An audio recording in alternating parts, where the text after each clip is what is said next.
You're live, Chair.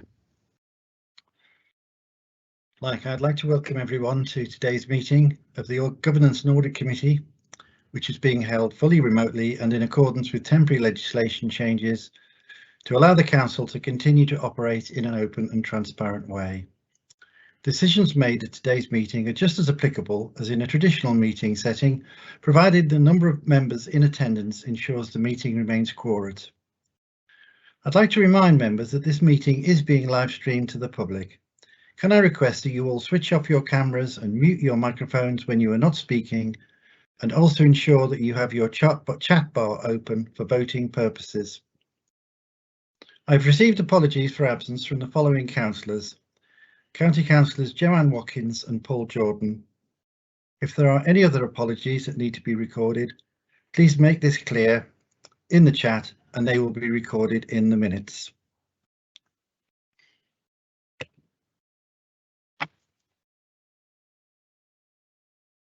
So we've dealt with apologies for absence, so I'm now going to move on to the second item of the agenda, which is declarations of interest. If anybody wishes to make a declaration now, please indicate in the chat bar, or we can take declarations as they apply as we go through the agenda.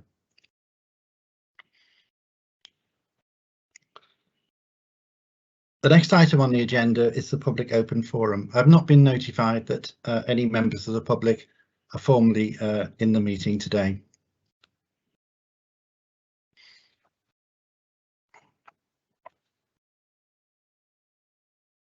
So the next agenda item is the action list from the previous meeting.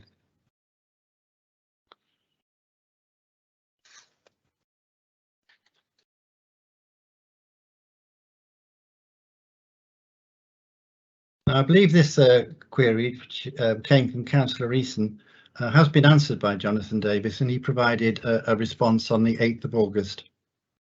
Is there anything else to add to this item?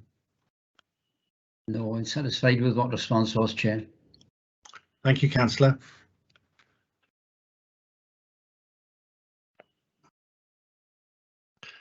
I'll move on to the next agenda item then, which is the financial sustainability assessment from Audit Wales. And I believe that this is going to be presented.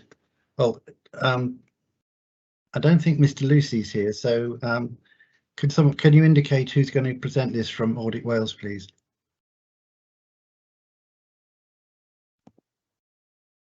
Hi, Chair, that'll be me today. Oh, hi, Charlotte. Hi. Thank you, Chair. So this report sets out the findings of our financial sustainability review at Monmouthshire.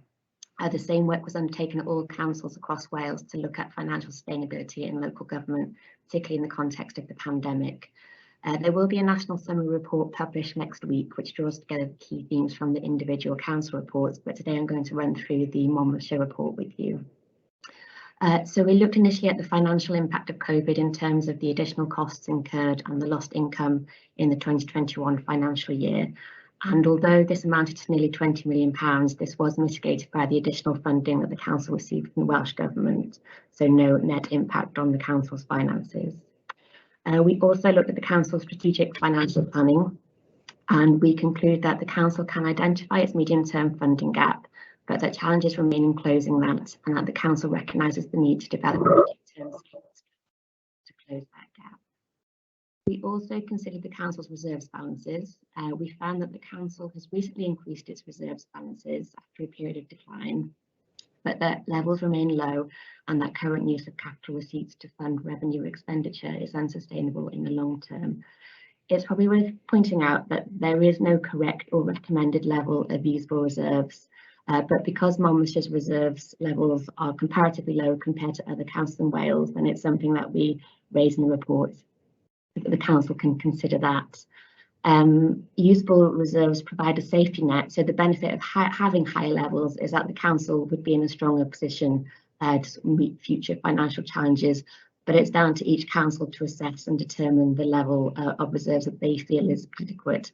I believe that Peter Davis is currently reviewing the adequacy of reserves, and that a paper will be brought to the committee soon. I think it's the next meeting, but I'm sure he'll correct me if that's wrong. We also mentioned in the report the Council's use of capital receipts to fund revenue expenditure. Again, just wanted to point out that the Council is entitled to do this. Its use of it is entirely legitimate, and it does help relieve pressure on revenue budgets in the short term. But the risk attached to it is that there's a reduced pot of money available in the future to fund capital projects, which could potentially lead to the Council needing to borrow more money. So again, we just wanted to flag that up. We then looked at the Council's arrangements to forecast expenditure and to manage over and underspends in year. And we found that the Council continues to balance its budget through in-year actions, though it does continue to experience significant cost pressures and underspends in certain service areas. But we did see evidence that the Council is exploring ways to manage some of those cost pressures. Then in terms of delivering its savings plans, we found that the pandemic has affected the Council's ability to achieve its planned savings for 2020-21. It did still manage to achieve 85% of those planned savings though, which is broadly in line with the last couple of years. And finally, we considered the Council's liquidity position. So liquidity is the ratio of current assets to current liabilities. The Council's liquidity position is low, it's the second lowest in Wales in recent years. But the Council believes its cash flow is sufficient to meet its liabilities. And I suppose again, just to point out that having a low liquidity position isn't necessarily a problem in itself. But again, as with reserves, because the position is low compared to other councils in Wales, then it's something that we've raised for the Council to consider. But if the Council has measures in place to meet its liabilities, then there's really no major concern with that. So the overall conclusion based on all of that is that the Council has a good understanding of its financial position, but that position is challenging with significant expenditure pressures, low reserve balances and savings becoming more difficult to achieve. So in light of this, we've made two proposals for improvement. One is to regularly review future cost pressure estimates to ensure that they're reasonable and reflect current recent levels of cost pressures. This will then help ensure that the medium-term financial plan predicts future funding requirements as accurately as possible. And the second is to develop and deliver a programme of sustainable planned savings over the medium term to help the Council's estimated future funding gap, to help close that and to contribute to strengthening its financial sustainability. And that's a whistle-stop tour of the report. I'm happy to take any questions or hand over to officers to respond. Thank you, Chair. Thank you, Charlotte Owen from Audit Wales. The paper is presented to the Governance and Audit Committee for us to note and comment, but I'd like to start by inviting Mr. Davis, Peter Davis, Head of Resources, to provide a response. Thank you, Chair. Yeah, I welcome the opportunity just to make some brief comment, but I think as Charlotte is aware, obviously myself and other relevant and key officers received a draft report before the report was finalised, and I think it's one of your supporting background papers just in terms of some of the queries that were pushed back and points of clarification that we asked to be drawn out in the report. So it's thanks to Audit Wales just in terms of incorporating some of those changes and further matters of detailed information. I've got nothing really to add that goes against the points that Charlotte has rightly raised.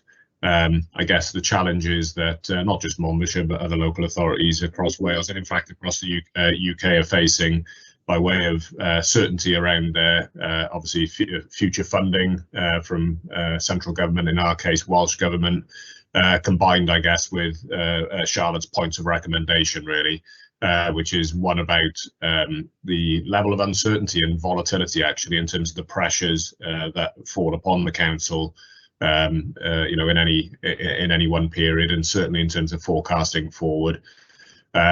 The point around savings is always a challenging one when you combine that point of pressures and funding, because pressures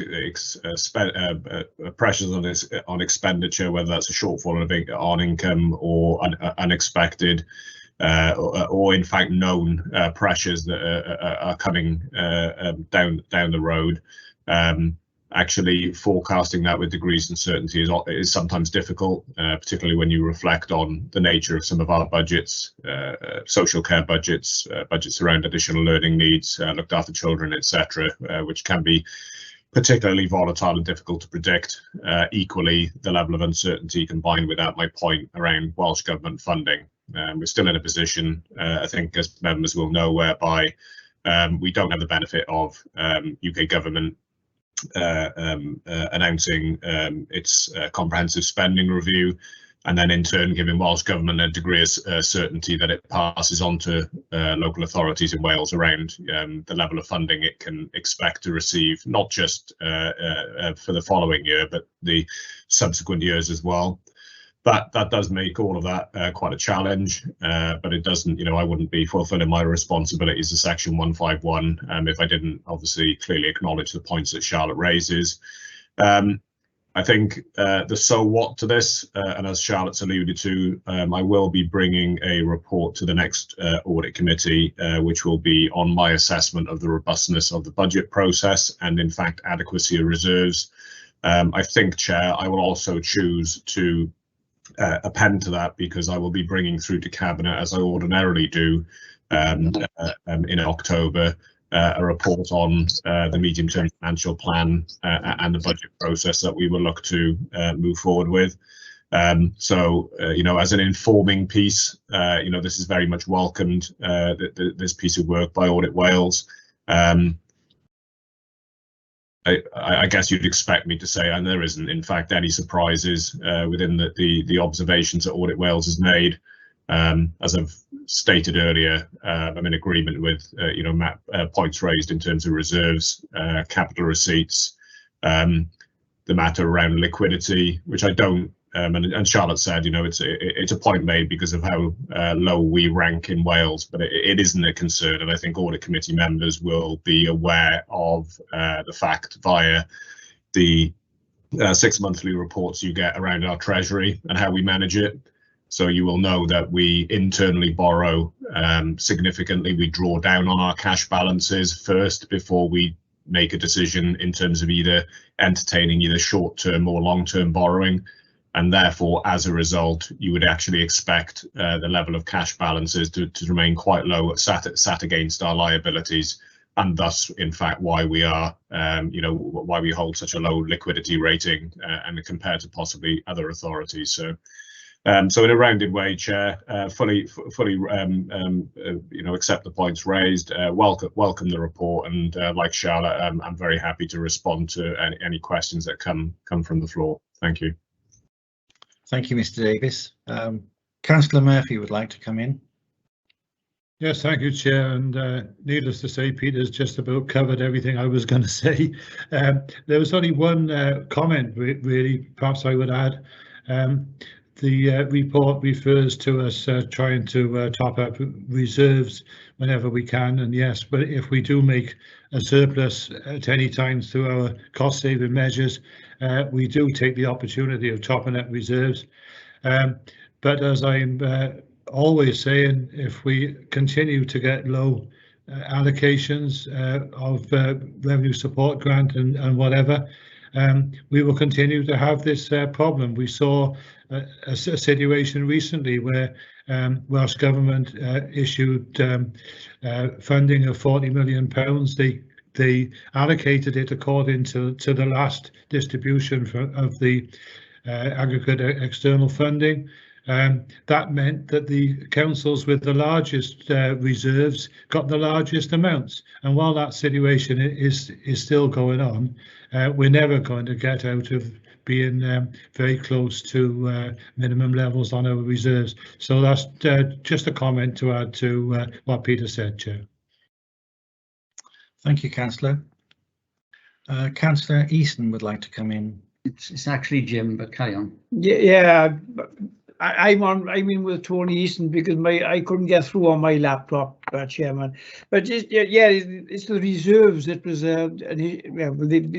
it's always an issue with reserves, and but I think in Peter Peter went into it a little bit in his report earlier on, and then of course Phil as the responsible financial counsellor, if you like, he didn't have anything to query Peter on in that sense, but it was mainly about the reserves and the budgetary pressures that we may have as a and that will affect our reserves, which are already at a low level, and they've been at a low level for a number of years, but we seem to get by. But I just wondered if Peter or Phil wanted to say something about that particular position. Thank you, Chairman. Thank you, Councillor. Any more to add to what you said, Mr. Davis? Yeah, I think Councillor Higginson, he makes a very valid observation. We are holding, a low level of reserves. I guess like all councils across Wales, and credit to Welsh Government in the, beyond the COVID hardship funding that we have received and continue to receive to offset against income losses and cost pressures directly relating to the pandemic. Beyond that, Welsh Government did provide further funding, which allowed councils across Wales to, in effect, bolster their reserves at the end of 2021. For us, we were able to contribute into earmark reserves a sum of £4 million. That's all very helpful, and I think members will also be aware of the headroom that we built into the council fund at the end of 1920. Which was fortuitous, I guess, in part because of the VAT recovery that we'd achieved at as part of 1920's outturn. But clearly in March 2020, when the pandemic and lockdown hit, we were aware of, some of the money that we needed to set aside for obviously the uncertainties that were in front of us with the pandemic. So I guess we've still got that £1.8 million built in as headroom in the council fund. We've also got the benefit of the £4 million that I just referred to, which Councillor Higginson will know doesn't take our earmark reserves to anything spectacular. But clearly, I'm not going to turn my back on £4 million. But Councillor Higginson's point is well made. Members will be aware in terms of the month 2 budget monitoring that came through a couple of months ago. We are beyond COVID, and we're talking about non-COVID service pressures here within social services, with additional learning needs and elsewhere. We reported a £4 million overspend in year. That is still to be tackled, and I think members will, and they will be aware, that there is some significant overheating within the social care system, and in particular adult social care at the moment.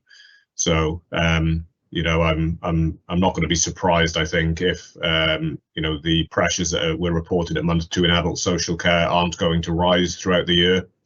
The question is Welsh Government going to come forward and compensate us further to offset any of that? Will the council need to have regard to leaning into its reserves as part of its budget recovery plan for the current year? And that's even before, I guess, Councillor Higginson, we think about next year, next year's budget. So you're right to point it out. It is a challenge, but ultimately, and as is the case always at this point of the year, we start bringing the reports through in terms of the budget and the approach that we will look to take to tackle that. And obviously that'll be a matter for consideration in due course for Cabinet, but also Audit Committee in the reports that I referred to earlier. Many thanks, Peter. Thank you. Thank you, everyone. Many of these issues raised in the paper are matters that are considered in detail by Governance and Audit Committee as we go through the year, and I'm sure that the councillors, our committee members, will want to continue to keep a close eye on developments. But unless anyone else wants to make a comment or ask a question, I'm going to regard this report as duly noted by the committee and move on to the next agenda item, which is the revised internal audit charter, and I believe the head of internal audit will be able to present this paper. Thank you, Chairman. as the report says, this is the revised Internal Audit Charter 2021. And just to remind members that the Council's former Audit Committee did approve the original charter when we put it forward some years ago. And they also approved the revised charter when that came through in 2016. The aim of the charter is just to give members an overview of what is expected of internal audit and how internal audit operates within Monmouthshire. It is compliant with the public sector audit standards. So as part of those standards, we do need to make sure we have a charter in place, and we do need to make sure that it is approved by the Governance and Audit Committee. So this revision, which will take place every 3 years, is just to make sure that we are compliant with the current standards and any up-to-date issues with regards to how internal audit operates. So the changes are not significant, and they're outlined in 3.2. There are new references to the Governance and Audit Committee. There are references to the revised public sector internal audit standards, which were revised in 2017. And we moved away from the Council's senior leadership team to call it strategic leadership team. And then the one addition is that we've added in a internal audit mission statement, which has come from the standards themselves, and that's standard throughout the whole of the UK. So the charter itself is to explain how internal audit operates.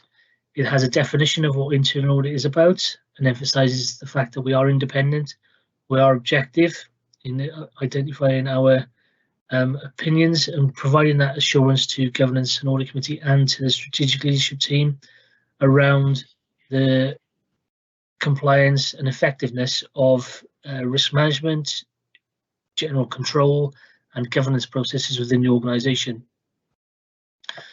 The mission of internal audit, as set out in the standards, is to enhance and protect organisational value by providing risk-based and objective assurance, advice and insight. And in terms of compliance with the standards and the charter, we endeavour to ensure we deliver a professional and independent objective internal audit service.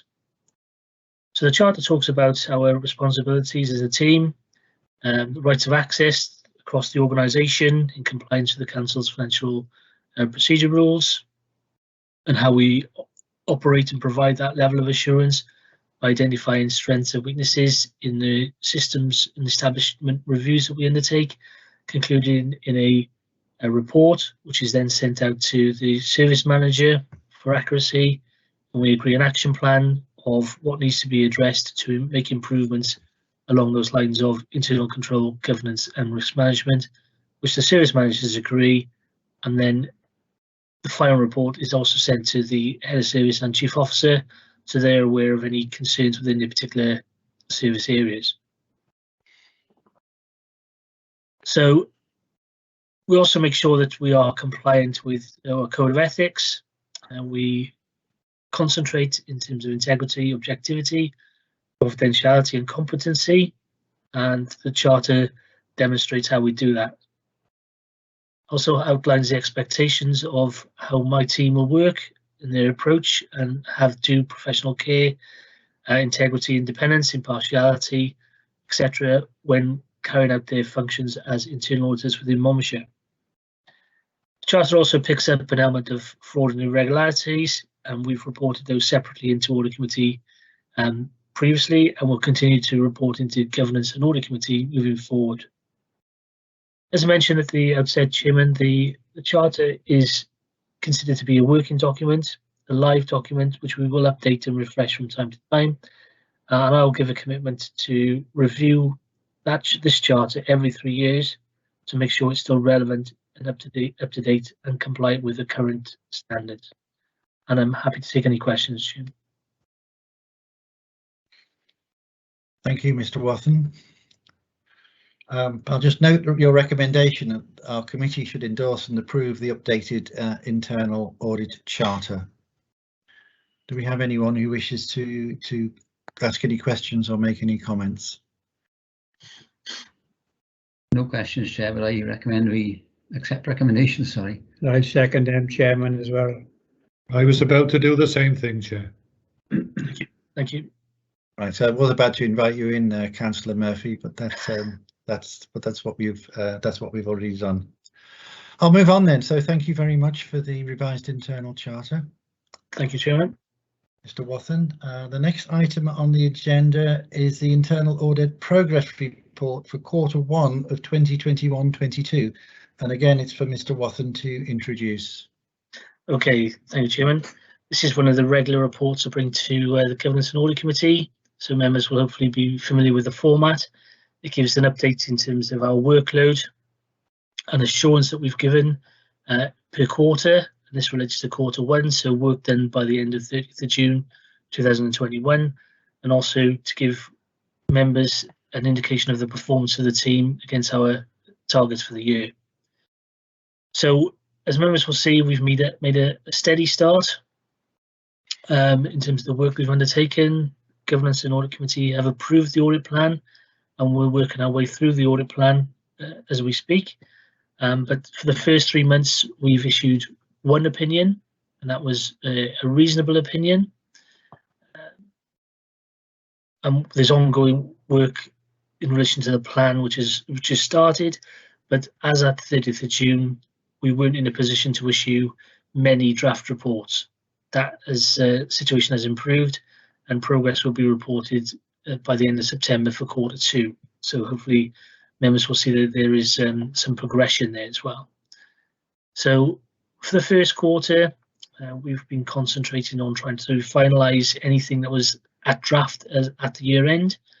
In terms of our audit work and audit reports, there's been a tail end of anti-fraud and corruption work in relation to Welsh Government grants, which again has been reported previously into committee. And we've been working on the NFI process in terms of verifying data matches with fraud, which is a UK-wide exercise run by the Cabinet Office. In terms of performance, you'll see that, again, steady progress. Difficult to compare like with like from a previous year, because we were heavily involved in anti-fraud and corruption work last year and supporting TTP. And as you know, the audit team was put on hold for a period of time, so we didn't record any performance indicators for 2021. But moving into 21-22, members will see that we've achieved 11% of our audit plan against a target of 10%. We have issued draft reports within 9 days of turnaround, as opposed to a target of 15 days, and we're getting final reports out within 3 days instead of a target of 10 days. That will change in Q2 and 3, depending on the turnaround within the review process we've got within the audit team itself. And also to add in there that the resource we did have seconded out to the team to support the administration of the Welsh Government grants has unfortunately now left the team and has got a promotion internally within the organisation, which is really good. But we're going through a recruitment process currently. Advert is just out to advertise for a auditor vacancy, with a closing date of the 14th of September. So hopefully that'll pick up by the end of Q2. Hopefully have somebody in place within Q3 to help us work through the audit plan. We're also looking at percentage of recommendations that were accepted by service managers, and that's reasonably high, 97%, which is very good. Service managers are satisfied with the audits which we undertake and deliver. And the number of special investigations that I've outlined is 1, but that is a wrap-up basically of all the anti-fraud work that we were doing with Welsh Government grants. So Jim, not a lot to report, but we've made steady progress, and we've only reported 1 official audit opinion. We have been involved in non-opinion work, including the implementation of audit recommendations, annual governance statement, and several areas of advice. But just to assure members that we have started quite a considerable amount of the plan. It just hasn't reached draft report stage at this moment, as at the 30th of June. That stage, happy to take any questions, Chair. Thank you. I just note your recommendations that the committee should note the audit opinions issued, and that the committee should note the progress made by the section towards meeting the 21-22 operational audit plan and the section's performance indicators at the 3-month stage of the financial year. Councillor Easton or Yes, Councillor Higginson would like to come in. Yes, Councillor Easton. Good afternoon, Andrew. Thank you for the report. Hi. Going back some meetings ago, you reported to us the beginnings of discovering fraud on the grants which are given to the Welsh Government, etc., etc. Of those which you discovered, how many prosecutions have gone through? How many were successful? And not that we want to see fraud, but you've actually got to the root of the problem. Okay, thanks, Councillor. The prosecutions are out of our hands because where appropriate, we've referred them to the police, and the police are dealing with those. It's a bigger picture than just a local issue, so it's a nationwide issue, and they haven't reported any feedback back to us. But where we have identified fraud early, then we were able to recover some money, some grants that we paid out back into the authority. And we did that primarily by contacting our bank's fraud team. They acted very quickly, managed to freeze the accounts, and we did get some money back, but not all. Okay, thank you, Chair. Thank you for the response. Yeah. Thank you. Just one question from me then. Your paragraph 3.3, I think it is. You report that site visits are not able to be made. Is that a significant problem from the point of view of internal audit? Only in terms of length of time to complete the work, really, Chairman. The several sites we can't visit because they haven't been opened during COVID. So when we do a follow-up audit, there's nothing there to report on. So we're going to put those back to Q4, possibly back into 22-23 audit plan. Where the schools visits are concerned, then we've been liaising with the school support officers to try and get that information. It's a bit cumbersome in terms of we are reliant on individuals to provide that information to us, either through email or screenshots or through video conferencing.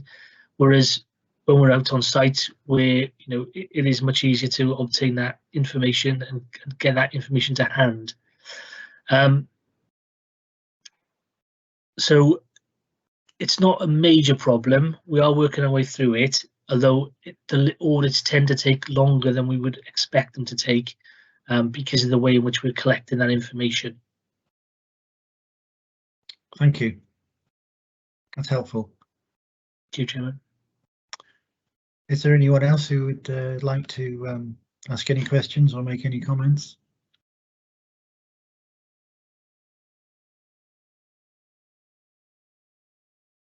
If not, then I'll say that the committee has accepted the recommendations made in your covering paper. So thank you, Chairman. Thank you, Chairman. We have a voting bar up, but not sure that we need it for this item.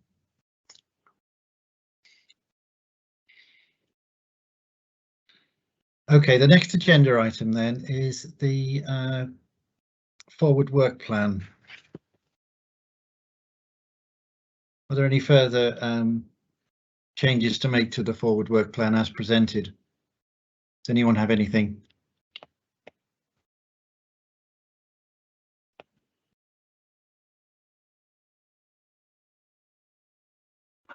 Chair, yes, I've got 1 point. Sorry, I can't see the button to raise my hand. Okay, Rachel, go ahead. Yeah, it was just to flag that on the forward work plan, it's currently showing that our ISA 260 audit report on the financial statements is due to come to the 7th of October meeting. However, we are in discussions with relevant officers to set up a meeting in early November. Due to a number of factors, we, including the fact that we received the accounts a little bit later than anticipated due to vacancies in the finance team, working remotely and staff absences, we just thought the 7th of October was a bit of a tight deadline to get the audit completed.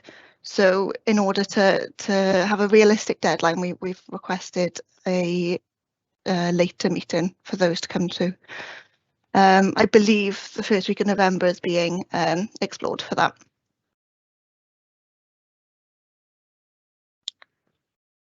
Yes, I think Mr. Davis may be able to help us there, because he has mentioned to me the possibility of a special meeting to discuss the ISO report. Is that right? Great, thank you. Yeah, Chair. yeah, that's absolutely right, Chair, and consistent with the matters of timescale that Rachel's just referred to. So we've been in touch with Wendy Barnard in terms of diarising and getting the sequence right, because we need to ensure that I guess we don't delay the audited statement of account, the ISO 260 report, going in front of council for approval. So that was originally scheduled for the 4th of November. I think we're possibly looking at a morning rather than an afternoon meeting of the audit committee on either, I think, the 2nd or the 3rd of November, which will sit ahead of either planning committee on the Tuesday or I think cabinet on the Wednesday from memory. So we just need to finalise and firm up those arrangements, and then Chair, we will obviously Wendy will circulate to members of the committee the additional meeting date in order to receive the ISO 260 report and audited statement of account. Okay, thank you. Are there any other additions or changes to the forward work plan? I see we've got Richard Jones present. Yes, please, Chair. Just to add for the committees to note, the overview of performance management arrangements report you've got on your work programme for the 7th of October meeting. We'll be looking to move that to later on in the year on your work programme. That's because as the committee has previously been informed, obviously there's changes under the Local Government and Elections Act, which also relate to some new requirements on our performance management arrangements, and the council has implemented some changes already and will be developing its performance arrangements to how it takes account of some of those new requirements in the coming months. And we feel it be opportune for us to, as well as give an overview of the committee of how arrangements have been operating, to provide an update to you on some of those changes that are coming forward, which will also link into your role as a governance and audit committee under the new legislation as well. So if committees agree, we'll look to move that to later on your work programme, so we can do those two pieces together. Right, thank you for that.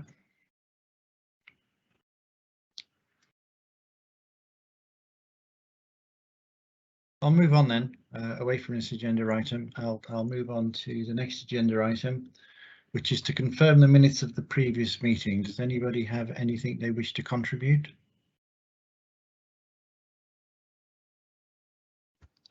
I move the minutes, Chair. Yeah, second, Thank Chair. you. Once you have a mover and a seconder on the minutes. Yes, me, Chair. Jim Higgins. I'd just like it to be recorded then that we've accepted them as an accurate record. Sorry, apologies, Chair. I need to come in. There's an error in point 7 of the minutes. It states that the Audit Wales officer presented the draft accounts and that the assistant head of finance presented the audit report, but it's actually the other way around. Right, so I'm sure we can make that change. Yeah, great, thank you. Thank you. Right, well, the date of the next meeting then is going to be the 7th of October at 2 o'clock with an agenda which will be put together in accordance with the information that we just received on an earlier item. As I'll just note for those present that we have a working group meeting to consider a review of Governance and Audit Committee at 3 o'clock this afternoon. But I'd just like to thank everyone for attending this meeting of the Audit Committee and declare it closed. So thank you, everyone. Thank you, Chairman. Thank you, Thank you, Chair. Chairman. Can we go straight into that meeting, Chair? Do we need to have